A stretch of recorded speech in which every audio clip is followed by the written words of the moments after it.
ladies and gentlemen, is one of our own, Bradley Smith!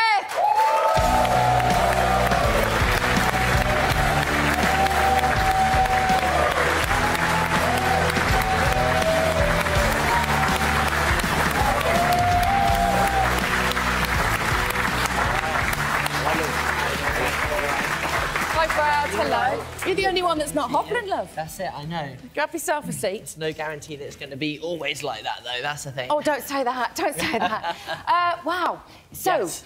You're moving on, but before we talk about the future, let's just say we all thought that you were incredibly gracious about leaving KTM behind, but what a weekend it was in Valencia, that final weekend. You got yourself a great result and your teammate on the podium there. It was that was in Valencia. It was exceptional, wasn't it? Yeah, it was one of those weekends where I don't think anyone expected 3 days of rain, first and foremost in Valencia, but it came about, and yeah, what a weekend to finish the whole project. Of course, at the end of the day, we all invested a lot of time and effort into KTM being a success. So to finally see it get a podium, you know, regardless whether it was me or Paul, you know, it's still great for everybody involved. And I got my top 8 as well, which was a little checklist on the bucket list for the second season, and 38 points, I think, by the end of the year. And I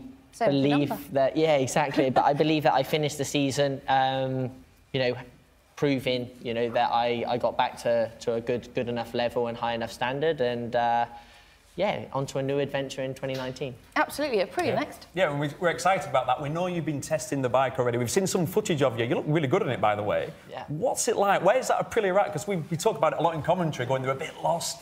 We don't know if that bike's any good. You've ridden it. What do you think of it? I certainly feel the potential's high. They are lost, you know, and I believe that during 2018 they went the wrong direction, but Aleix seemed to steer them back on course, you know, towards the end of the year. And I think having Andrea Iannone come on board from Suzuki, which is obviously a very, very competitive package at the moment, and then me coming from a product that I've been developing for the last 2 years. We're both coming in from almost different angles. He's coming in from something very good and can bring the information from something very good. I'm bringing something that's been a work in progress, and I've learned what things touch certain areas and how to do it in the right way. So I certainly believe that they can be there. I think Andrea did a 39.0, you know, which is a respectable lap time around Jerez. And Aleix has been putting that bike, you know, still inside the top 6 even this season. So I think that we can certainly, you know, come in inside the top 10, let's say, with a motorcycle.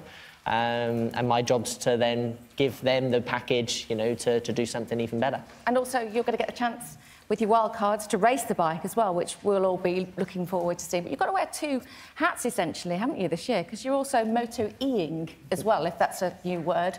And you've been out testing that too. Yeah, so it's all very bizarre, because obviously I've got the testing hat, I've got the wild card hat, and then I've got the electric bike hat, right? So, yeah, different team uniform. I'm going to have to remember which races and which uniform to pack. But it's been a fun start, and I think it's been a lot better than what everyone expected, even myself. I think I went in with no expectations of anything, and you know, it pleasantly surprised all of us. So it was a great 3 days down there. It was very competitive.